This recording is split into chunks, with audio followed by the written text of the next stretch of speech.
안녕하세요. 아잉TV입니다. 7월 10일 토요일 베트남 간추린 뉴스 리뷰하겠습니다. 본 뉴스는 7월 8일 목요일부터 7월 10일 토요일까지의 베트남 관련 주요 뉴스를 정리 요약한 것입니다. 먼저 코로나 관련 소식입니다. 7월 10일 베트남 보건당국에 따르면 전날 신규 확진자는 1616명으로 집계됐습니다.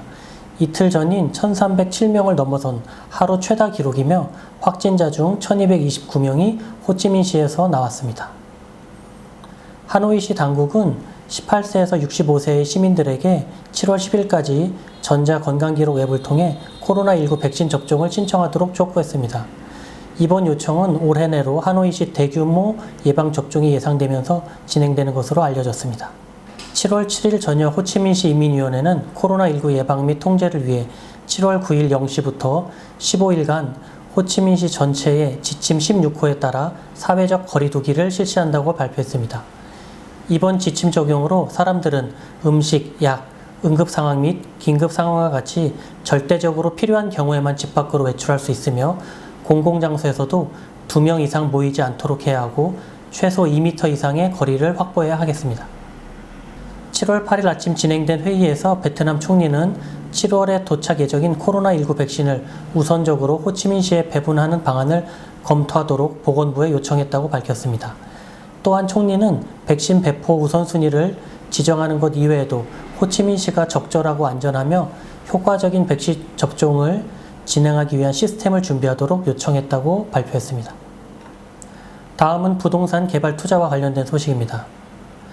호치민 교통공사 건설투자사업관리청에 따르면 호치민시에서 첫 버스 고속철도 사업이 2022년 초에 시작되어 2023년에 가동될 것으로 예상된다고 합니다.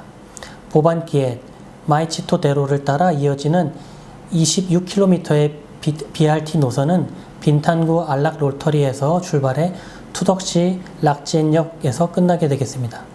이것은 도시의 첫 번째 지하철 노선과 곧 가동될 빈짠의 새로운 미엔따이 버스역과 연결될 것입니다. 베트남 중부 빈딘성 정부가 최대 25만 톤급 선박을 수용할 수 있는 롱선 국제항 건설을 추진하고 있습니다. 빈딘성 인민위원회가 최근 교통운송부와 해양청에 보낸 국제항 건설 제안서에 따르면 이 국제항의 총 사업비는 8조 9천억 동이라고 합니다. 다음은 경제 트렌드 관련 소식입니다. 9일 베트남 증시는 전날보다 2% 하락한 1347.14포인트로 한 달 만에 최저치를 기록했으며 특히 우량주 28개 종목이 하락하면서 최저 1337.2포인트까지 떨어지고 27.54포인트 하락장으로 이번 주 거래를 모두 마쳤습니다. 77개 종목이 상승을, 306개 종목이 하락을 했습니다. 베트남 중부 해안도시 다낭에서 불법 특별입국을 통해 한국인들의 베트남 입국을 도운 한국인 3명이 체포됐습니다.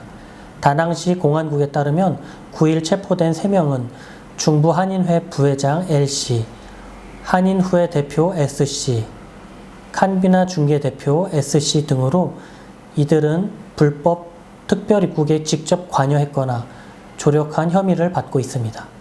베트남 국적 항공사인 베트남항공은 오는 7월 15일과 23일 양일간 일본 돈경의 나리타 항공공항에서 베트남 중부 해변 관광도시 다낭까지 운항하는 VN301편 항공기에서 국제항공운송협회의 트래블 패스를 시범 적용할 계획이라고 밝혔습니다.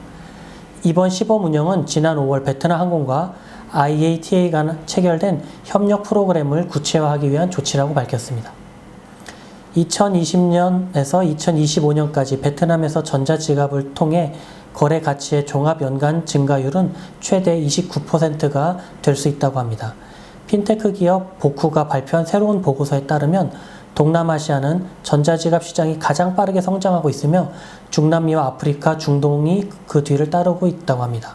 거래량 대비 베트남 연평균 성장률은 2020년에서 25년 29.9%로 보쿠 조상 대상 32개국 중 14번째로 높다고 합니다. 코로나19 여파로 상반기 베트남의 실업자 수는 전년 동기 대비 10만 1,700명 증가한 110만여 명에 달하는 것으로 조사됐습니다.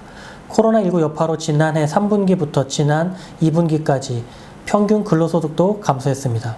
2분기 월 평균 근로소득은 610만 동으로 전년 대비 22만 2천 동 감소했으며, 그러나 전년 동기 대비로는 54만 동 증가했다고 발표했습니다. 수젠텍이 메다르 베트남사와 코로나19 항원 신속 진단 키트 공급 계약을 맺었다고 8일 공시했습니다.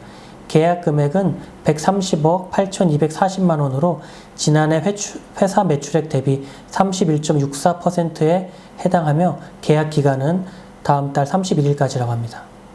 하나은행이 투자한 베트남 국영 상업은행 베트남투자개발은행이 부실 채권 털기에 지속해서 나서고 있습니다. 신종 코로나 바이러스 사태로 인한 재무 부담을 줄이기 위해서입니다. 7일 효성에 따르면 이르면 이달부터 효성화학 베트남 생산 법인인 효성비나케미칼이 순차적으로 완공돼 가동에 돌입한다고 합니다. 2016년 말 그룹이 투자 계획을 공식화한 지 5년 만이며 폴리프로필렌이 주력 제품으로 생산 능력은 기존 30만 톤에서 60만 톤으로 2배 증가한다고 합니다. 다음은 사회문화 관련 소식입니다. 지난 6일 밤 호치민시 공안은 10군 치화교도소에서 발생한 폭동을 진압했습니다. 이번 폭동은 6일 오후 교도소 수감자들을 대상으로 코로나19 검사를 하는 과정에서 발생했으며 7일 공안 발표에 따르면 폭동은 곧바로 통제됐으며 주동자 몇 명은 구치 지역의 다른 교도소로 이송됐다고 합니다. 서울 용산구는 전북대학교 효성중공업과 베트남 퀴뇽시에 한옥 정자 건물을 세운다고 8일 밝혔습니다. 용산구 퀴뇽시 우호교류 25주년을 기념하기 위해서입니다. 부지는 퀴뇽시에서 마련했으며 안풍팅 신도시 내 200제곱미터 규모입니다. 건물 정자 설계는 전북대 한옥건축기술인력 양성사업단이 주관합니다. 사단법인 한국프로야구 선수협회는 골든볼 파크와 함께 베트남, 라오스의 야구 발전을 위해 야구용품을 후원한다고 8일 밝혔습니다. 이번 후원은 선수협 사회공헌 사업의 일환으로 2억 3천만 원 상당의 골드볼 파크 야구용품을 베트남과 라오스에 기부하는 형식으로 진행됩니다. 이상으로 간추린 뉴스 마치겠습니다. 아잉TV였습니다. 감사합니다.